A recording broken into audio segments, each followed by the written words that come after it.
Hello Meta World! Ngayon ay sasabihin ko sa inyo ang ilang paraan na ginawa ko upang mabuo ko ang 60,000 minutes viewed para sa in-stream ads.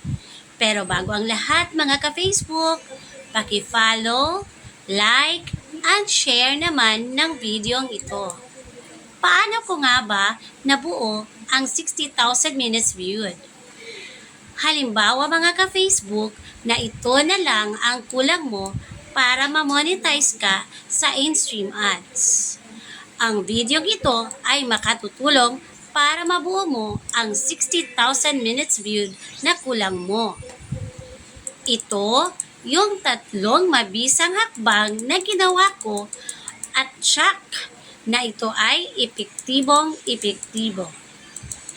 Una, ay ang pag-upload ng quality video.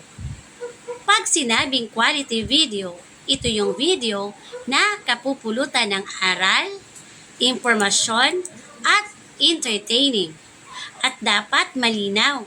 Yung hindi kailangan ng followers mo na kumuha ng salamin at panoorin ng maayos ang video mo. Dapat din ay hindi magalaw na maaaring malula ang iyong mga followers at saka viewers. Pangalawa ay ang consistent uploading ng quality content videos.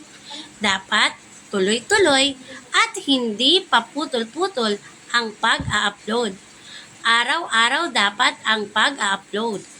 Kailangan din natin mag-upload ng 3 minutes videos para mas lalong madaling mabuo ang 60,000 minutes viewed na kulang mo. Ang pangatlo at panghuling mabisang paraan ay ang pakikipag-engage sa kapwa content creator natin.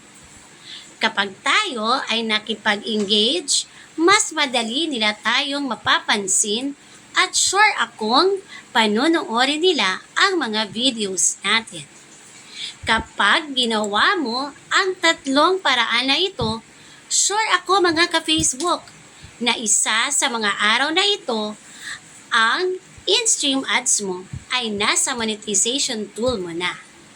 Yun lang mga ka-Facebook. Sana ay may natutunan kayo sa videong ito. Babush!